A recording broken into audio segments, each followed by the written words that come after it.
Hello friends, welcome back to the channel. और आज की इस वीडियो में हमारा टॉपिक है प्रोसेस कॉस्टिंग। तो देखिए, जैसे कि आप सभी को पता ही होगा कि जो एचपीएससी है उसने जो रिवाइज सिलेबस है उसको रिलीज़ कर दिया है। माइनर से आपका चेंज हुआ है, कोई ज़्यादा बड़ा बदलाव ज़्यादा चेंज आपका नहीं हुआ, बड़ा बदलाव आपका नहीं है सिलेबस के अंदर।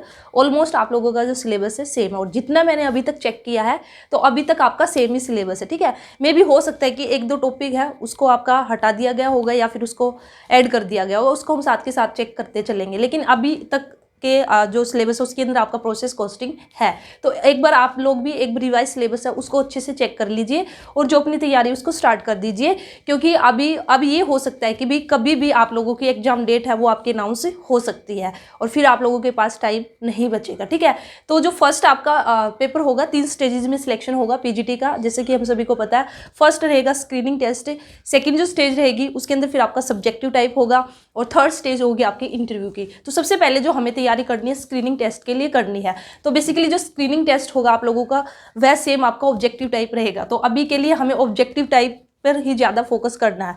अगर आप लोग चाहो तो साथ के साथ थ्योरी बेस्ड या फिर सब्जेक्टिव बेस्ड पे भी अपनी तैयारी कर सकते हो, लेकिन पहले हमें फर्स्ट स्टेज है उसको क्लियर करना, उसके बाद हमारी सेकंड स्टेज आएगी। तो पहले आप अपना ऑब्जेक्टिव टाइप है उसके अकॉर्डिंग ही तैयारी कीजिए कि भी आपका एमसीक्यू फॉर्मेट कैसे बनेंगे, क्वेश्चन कैसे बनेंगे। तो चलिए फिर स्टार्ट करते हैं। आज हम करेंगे प्रोसेस कॉस्टिंग। तो देखिए, कॉस्ट अकाउंटिंग हमने स्टार्ट किया था, तो कॉस्ट अकाउंटिंग के अंदर जो मीनिंग है ये सब टाइप्स ऑफ कॉस्ट मैंने आप लोगों को कराया था। इसी के साथ ही मैंने आपको जॉब कॉस्टिंग भी आपको करा दिया था। तो नेक्स्ट आज हमारा क्या है, process costing.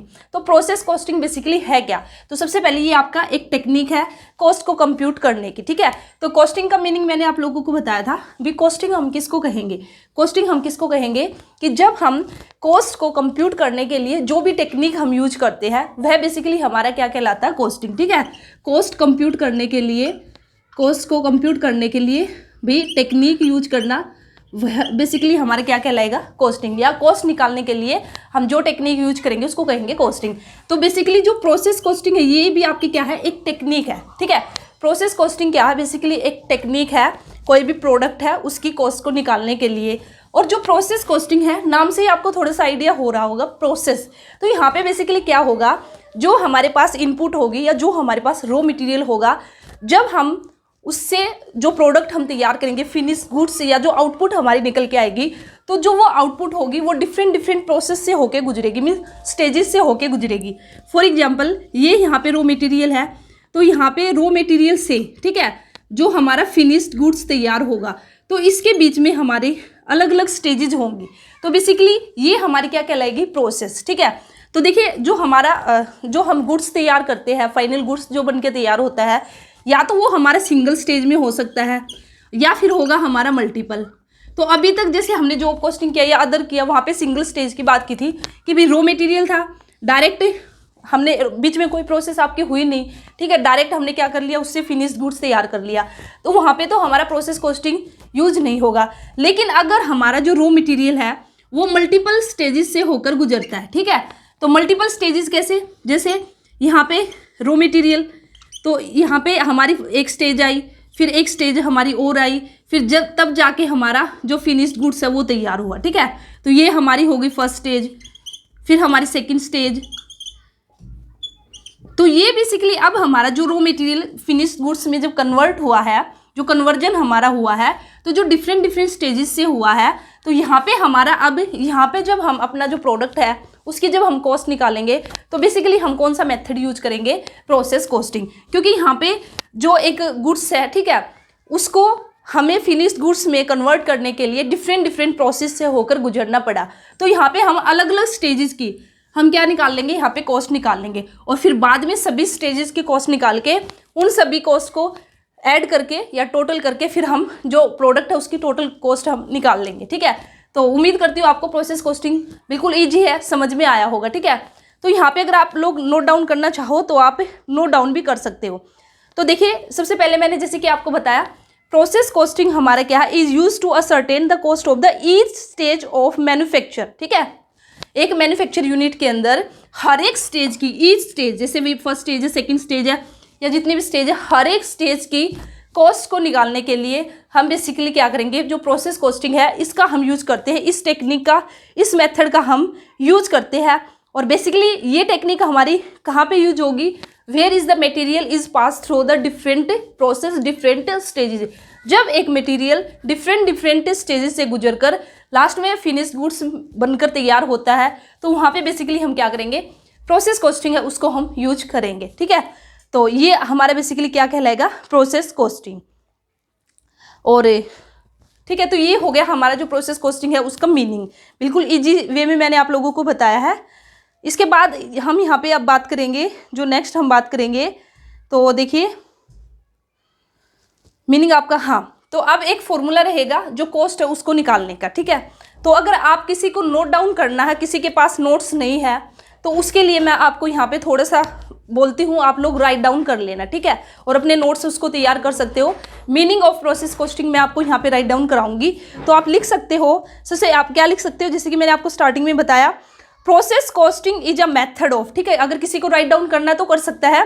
Process costing is a method of costing applied to the industry where the material has to pass through two or more processes। आपको ये भी जरूर याद रखना है, प्रोसेस कॉस्टिंग हमारी कहाँ पे यूज होगी, जहाँ पे जो हमारा मटेरियल होगा वो कम से कम आपकी 2 स्टेजेस से तो पास होना ही चाहिए। ठीक है, जहाँ पे 2 और मोर देन 2 स्टेजेस की बात होगी, वहीं पे हम किसको यूज करेंगे, प्रोसेस कॉस्टिंग। यहाँ से आपका MCQ बन सकता है कि जो प्रोसेस कॉस्टिंग है उसके लिए कितनी स्टेज की मिनिमम रिक्वायरमेंट है, तो भाई कम से कम तभी 2 स्टेजेस से हमारा जो प्रोडक्ट पास होके जाएगा, तो ही हम प्रोसेस कॉस्टिंग है उसको यूज करेंगे, तभी हमारी क्या होगी कि भाई प्रोसेस हुई। ठीक है, तो इसलिए आपको याद रखना है कि material has to pass through 2 और more processes for being converted into a finished product.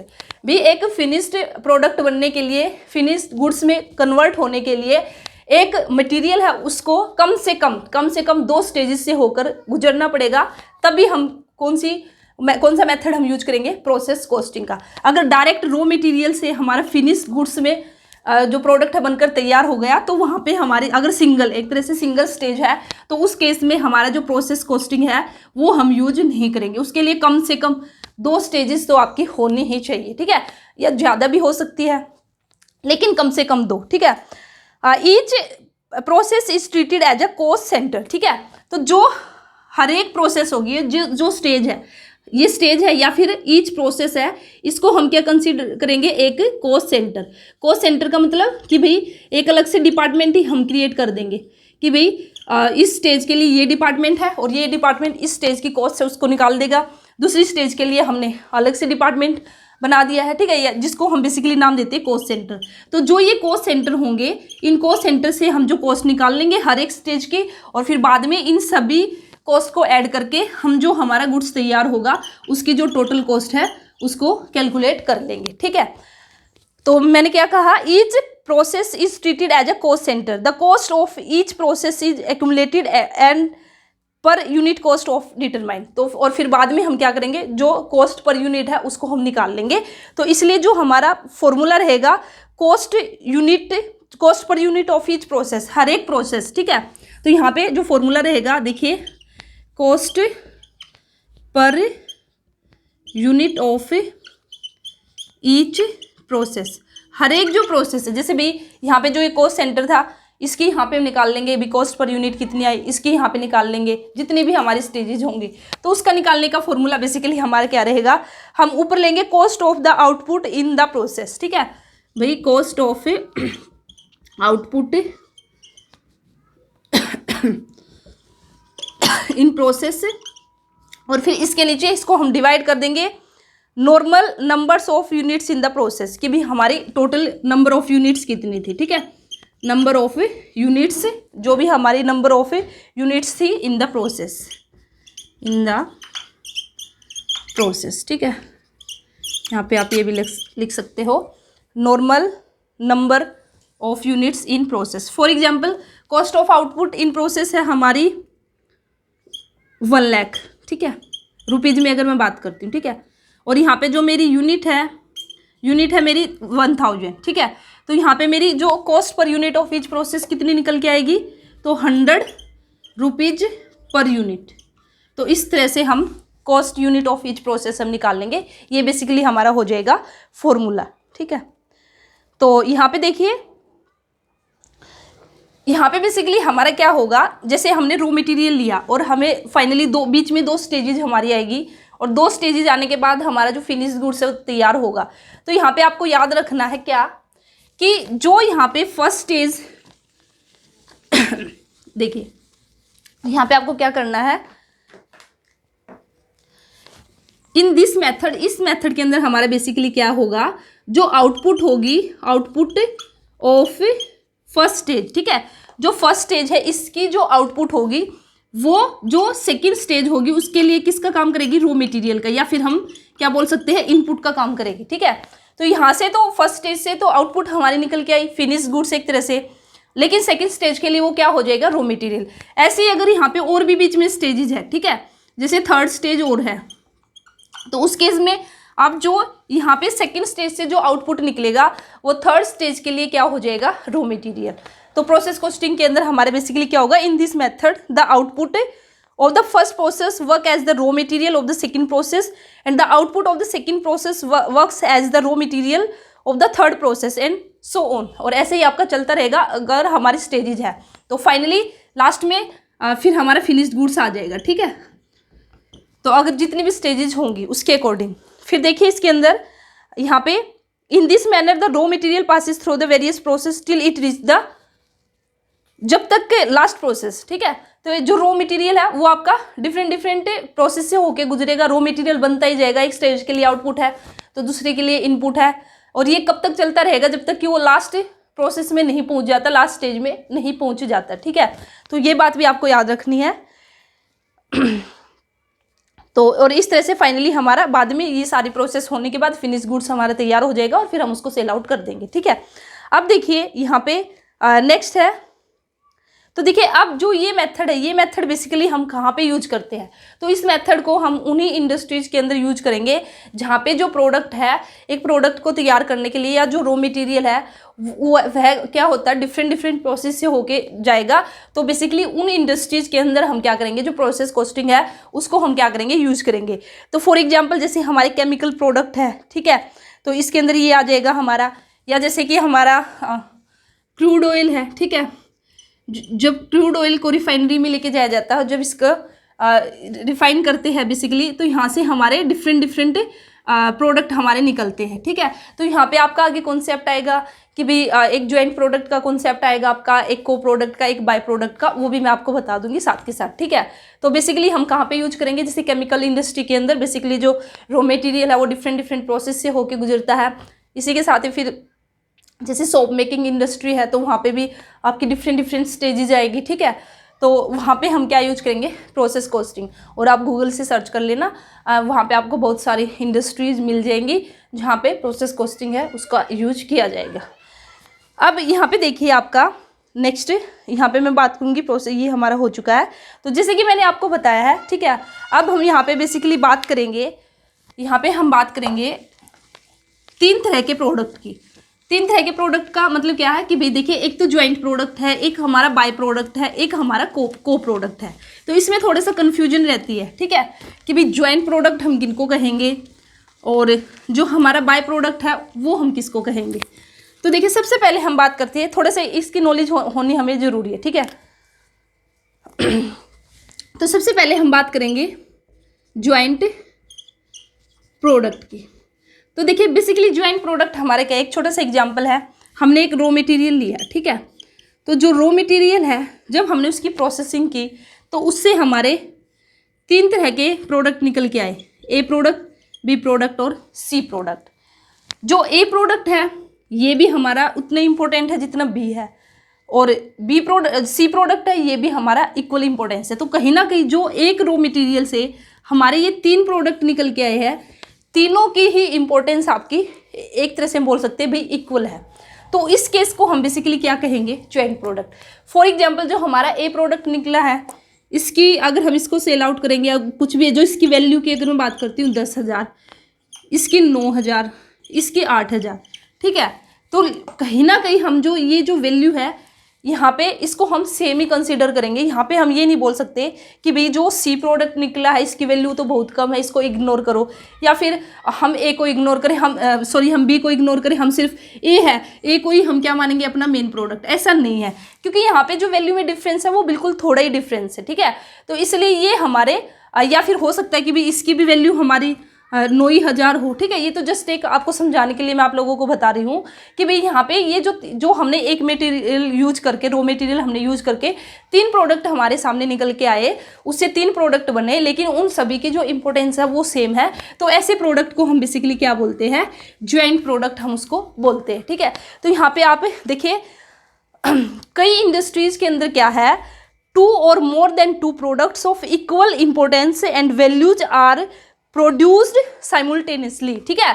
तो भाई बहुत सारी इन सर्टेन इंडस्ट्रीज, कई सारी इंडस्ट्रीज के अंदर क्या है, 2 या 2 से ज़्यादा प्रोडक्ट जब हम एक रॉ मटेरियल यूज करते हैं, रॉ मटेरियल यूज जैसे ही हमने उसकी प्रोसेसिंग की, उससे हमने फिनिश्ड गुड्स तैयार करने की कोशिश की, तो 2 या 2 से ज़्यादा जो हमारे प्रोडक्ट है वे हमारे बनकर एक साथ बनकर हमारे तैयार हुए, ठीक है। और प्रोसेसिंग इस तरह से हुई कि वहाँ से हमारे 2-3 प्रोडक्ट निकल के आ गए, और तीनों की ही जो वैल्यू है, जो सिग्निफिकेंस है, ठीक है, या फिर जो इम्पोर्टेंस है वो हमारी सेम है। तो ऐसे जो प्रोडक्ट हमारे निकल के आए उनको हम क्या कहेंगे, ज्वाइंट प्रोडक्ट हम उनको कहेंगे।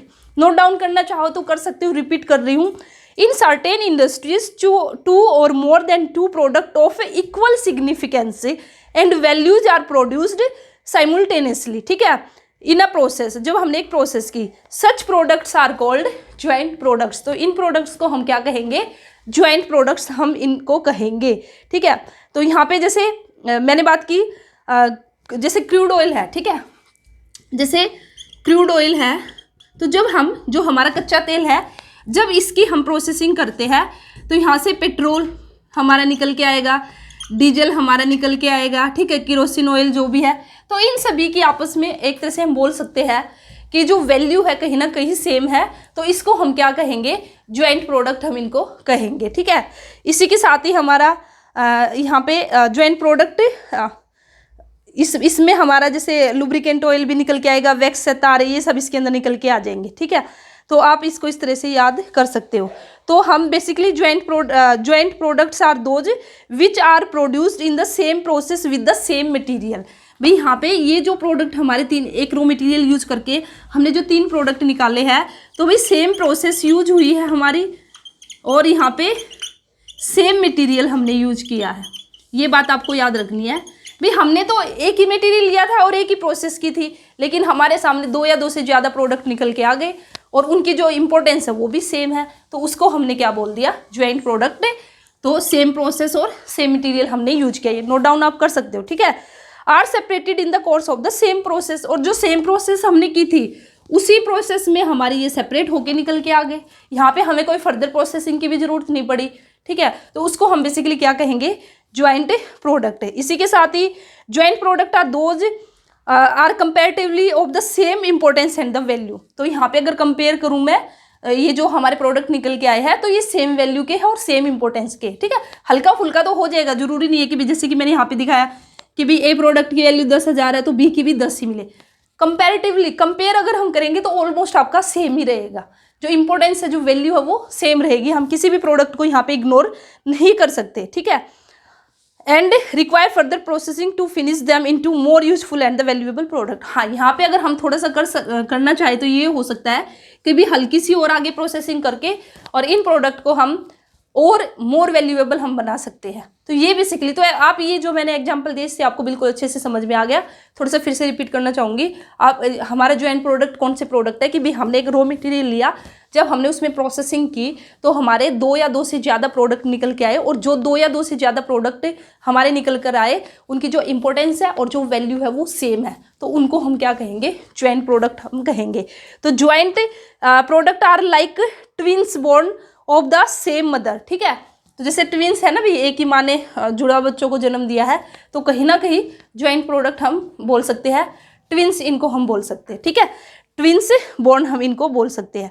अब हम बात करेंगे यहाँ पे, नेक्स्ट है हमारा को प्रोडक्ट, ठीक है, ज्वाइंट प्रोडक्ट, और इसके बाद हमारा जो नेक्स्ट है को प्रोडक्ट। और इसके बाद हम बात करेंगे बाय प्रोडक्ट की, ठीक है। तो देखिए को प्रोडक्ट की अगर मैं बात करती हूँ तो यहाँ पे देखिए को प्रोडक्ट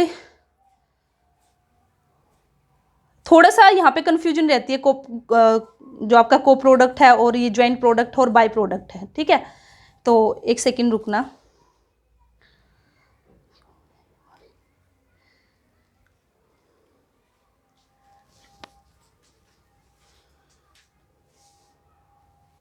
तो देखिए जो को प्रोडक्ट है ना, तो कई बार जो को प्रोडक्ट और जो ज्वाइंट प्रोडक्ट है ना उसको सिनोनिम्स हम मान लेते हैं, ठीक है, लेकिन ऐसा नहीं है। यहाँ पे बेसिकली जो ये एक डिफरेंस है ना, इससे आपको ज़्यादा अच्छे से क्लियर होगा। हमने ज्वाइंट प्रोडक्ट में बात की थी कि भाई सेम एक ही हमने प्रोसेस किया, जो सेम प्रोसेस हुई है और सेम मटेरियल हमने यूज करके ज्वाइंट प्रोडक्ट हमारा निकला है। लेकिन को प्रोडक्ट में हमारा ऐसा नहीं है, प्रोसेस भी हमारी अलग होगी और जो मटेरियल है वो भी हमारे क्या हो सकता है, अलग होगा, ठीक है। तो वो बेसिकली हमारा क्या कहलाएगा, को प्रोडक्ट। जैसे हमारा टिम्बर बोर्ड है, ठीक है, इसको बनाने के लिए हम क्या यूज करते हैं, डिफरेंट ट्रीज है उसको हम यूज करेंगे। तो जो डिफरेंट ट्रीज हमने लिया, डिफरेंट मटेरियल हमने लिया है, डिफरेंट हमारी प्रोसेस से हमने क्या किया, जो टिम्बर बोर्ड है उसको बनाया। या यहाँ पे हम फर्नीचर इंडस्ट्री की भी बात कर सकते हैं, ठीक है। तो वहाँ पे जो फर्नीचर है, जैसे हम भी टेबल बना रहे हैं, हम चेयर बना रहे हैं, ठीक है। तो ये कहीं ना कहीं हमें थोड़े से ऐसे ही लगते हैं, भी सेम से नेचर के लगते हैं, लेकिन ये हमारे ज्वाइंट प्रोडक्ट हमारे नहीं कहलाएंगे। ये हमारे क्या कहलाएंगे, ये हमारे कहलाएंगे को प्रोडक्ट हमारे कहलाएंगे, ठीक है। तो इस या फिर ऑटोमोबाइल इंडस्ट्री की भी हम बात कर सकते हैं। यहाँ पे जो ऑटोमोबाइल इंडस्ट्री है, तो वहाँ पे हम जो इंडस्ट्री है उसकी चॉइस है, ठीक है, वो बाइक भी मैन्युफैक्चर कर सकती है, ठीक है, या फिर स्कूटी भी। तो कहीं ना कहीं देखने में सेम लगे हैं हमारे, जैसे भाई बाइक्स है, स्कूटी है, या फिर कार है, या फिर जीप्स है, ठीक है। लेकिन ये हमारे ज्वाइंट प्रोडक्ट नहीं है। इनकी जो प्रोसेसिंग होगी वो हमारी अलग अलग होगी। इनको बनाने के लिए, इनके लिए जो मटेरियल हम यूज करेंगे वो हम अलग अलग यूज करेंगे, लेकिन हम इनको क्या कहेंगे, को प्रोडक्ट हम इनको कहेंगे, ठीक है। इसके बाद जो हमारा नेक्स्ट होगा, यहाँ पे अगर आप चाहो तो एक हमारा जो बाय प्रोडक्ट है उसको और एक बार देख लीजिए, ठीक है। तो बाय प्रोडक्ट और फिर थोड़े से लास्ट में मैं डिफरेंस आपको बता दूंगी, उससे और अच्छे से क्लियर हो जाएगा। तो अब हम बात करेंगे बाय प्रोडक्ट की। तो देखिए बाय प्रोडक्ट हमारे बेसिकली क्या है, ज्वाइंट प्रोडक्ट की हमने बात की और इसी के साथ ही हमने को प्रोडक्ट की बात करी, और अब हम बात करेंगे बाय प्रोडक्ट की। तो बाय प्रोडक्ट एक तरह से हम बोल सकते हैं कि जब भी हम मैन्युफैक्चर करते हैं, हम रॉ मटेरियल का कन्वर्जन करते हैं फिनिश गुड्स के अंदर, तो जो हमारा प्रोडक्ट तैयार होगा, तो जो हमने रॉ मटेरियल हमने यूज किया उससे हमने फाइनली जो फिनिश गुड्स है उसको तैयार किया। तो फिनिश गुड्स जब हमारा तैयार होके निकला, तो वहाँ पे कुछ हमारा वेस्ट निकल के आया, ठीक है, या फिर जिसको हम बोलते हैं स्क्रैप, या हम बोल सकते हैं इसको हमारा कचरा निकल के आया, ठीक है। तो कहीं ना कहीं जो कचरा है ना, जो कबाड़ है एक तरह से, वो हमारा क्या है, बाय प्रोडक्ट। लेकिन इसकी भी कुछ ना कुछ वैल्यू है, ठीक है, थोड़ी बहुत इसकी वैल्यू है। इसको हम सेल आउट करके भी हमें इतना पैसा मिल जाएगा, तो वह बेसिकली हमारा क्या कहलाएगा, बाय प्रोडक्ट कहलाएगा। जैसे शुगर इंडस्ट्री की अगर मैं बात करती हूँ, तो जब हम शुगर हमारी बनती, चीनी की जो प्रोसेसिंग होती है, तो जो चीनी हमारी निकल के आती है, ठीक है, जो शुगर निकल के आई, ये बेसिकली हमारा क्या है, मेन प्रोडक्ट है। और जब इसकी प्रोसेसिंग हुई चीनी बनने के लिए, तो यहाँ पे हमारा एक मोलेसिस निकलता है, ठीक है, जिसको सीरा बोलते हैं, मतलब कि गुड़ इससे बनता है। तो ये जो निकल के आया मोलेसिस, ये बेसिकली हमारा क्या है, बाय प्रोडक्ट हमारा कहलाएगा, ठीक है। जैसे हम बेसिकली दही लस्सी बनाते हैं, ठीक है, जैसे हरियाणा की बात करती हूँ, तो भाई जैसे हम दूध से लस्सी बनाएंगे, तो जो हमारा घी निकलता है, बटर जो मक्खन जो निकलता है, वो हमारा मेन प्रोडक्ट कहलाएगा। और कहीं ना कहीं जो लस्सी हम जो बनेगी बाद में, वो हमारा क्या कहलाएगा, वो हमारा बाय प्रोडक्ट कहलाएगा, ठीक है। तो ये है बेसिकली हमारा बाय प्रोडक्ट। तो यहाँ पे नोट डाउन करना चाहो तो आप कर भी सकते हो। प्रोडक्ट देखिए आप क्या बोल सकते हो यहाँ पे, बाय प्रोडक्ट की डेफिनेशन क्या हो सकती है, products required from material discarded in main process और from the production of the same major product, ठीक है, कि भाई जो हमने मेन प्रोडक्ट बनाया, तो मेन प्रोडक्ट बनाने के बाद एक तरह से जो डिस्कार्डेड मटेरियल है, जो वेस्ट मटेरियल है, उससे जो हमारे प्रोडक्ट निकल के आया है, उसको हम बेसिकली क्या कहेंगे, उसको हम कहेंगे by product. Where the material value is to be consider at the time of the severance from the main product, so by product, तो कहीं ना कहीं यही कहने का मतलब क्या, अभी हम बाय प्रोडक्ट किसको बोल सकते हैं, मेन प्रोडक्ट जो निकल के आया और उसके साथ साथ कुछ हमारा वेस्ट टाइप भी निकल के आया, लेकिन उसकी भी कुछ ना कुछ वैल्यू है, उसको हम कहेंगे by product.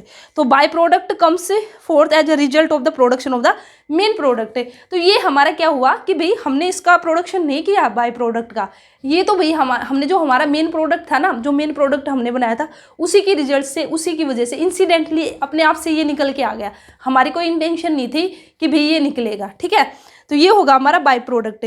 By product are produced from the discarded material और the scrap of the main product. तो जो डिस्कार्डेड है मटेरियल है या जो स्क्रैप है मेन प्रोडक्ट का, उससे हम क्या करते हैं, जो बाय प्रोडक्ट है उसको प्रोड्यूस करते हैं। ठीक है, are of the less importance और the value as compare to the main product. तो जो हमारा मेन प्रोडक्ट है उससे अगर हम कंपेयर करेंगे तो इसकी वैल्यू बहुत ही कम है। तो लेस वैल्यू और लेस इंपॉर्टेंस है इसकी, किससे अगर हम कंपेयर करें, अगर मेन प्रोडक्ट से हम कंपेयर यहाँ पे करते हैं। ठीक है, तो यहाँ पे जस्ट इसको हम सेल आउट करके हम क्या कर सकते हैं, यहाँ पे निकाल सकते हैं। तो जैसे कि मैंने आपको बता दिया, एग्जाम्पल है यहाँ पे आप ले सकते हो, और यहाँ पे एक तो शुगर इंडस्ट्री का एग्जाम्पल मैंने आपको दे दिया।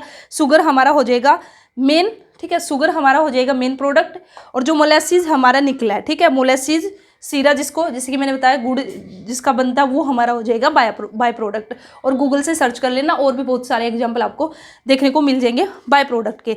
अब अगर यहाँ पे मैं डिफरेंस अगर हम करें ज्वाइंट प्रोडक्ट, और देखिए ये तो बिल्कुल ईजी सा, ज्वाइंट प्रोडक्ट और बाय प्रोडक्ट में आप बिल्कुल इजी क्या कर सकते हो, इसको डिफ्रेंशिएट कर सकते हो, लेकिन फिर भी आप नोट डाउन करना चाहो तो आप कर भी सकते हो। ठीक है, तो ज्वाइंट प्रोडक्ट हमारे कौन से प्रोडक्ट है, अगर आपने इसका मीनिंग अच्छे से समझ लिया तो आप यहीं से इसका डिफरेंस निकाल सकते हो।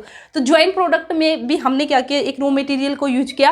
फर्स्ट डिफरेंस है ये, रॉ मटेरियल यूज करके हमारे सामने डिफरेंट 2 या 3 प्रोडक्ट आए, लेकिन उन सभी की जो इंपॉर्टेंस है वो क्या है, सेम है। लेकिन वहीं पे अगर मैं बात करती हूँ बाय प्रोडक्ट की, तो यहाँ पे जो इंपॉर्टेंस है वो हमारी सेम नहीं है, और ये जो हमारे बाय प्रोडक्ट है ये इंसिडेंटली हमारे निकल के आए। तो यहाँ पे आप लिख सकते हो joint product are of the equal importance, equal economic importance, while the by product are of the lesser importance. तो फर्स्ट आप ये नोट कर सकते हो। इसी के साथ ही joint products are not produced just incidentally, their production is definite.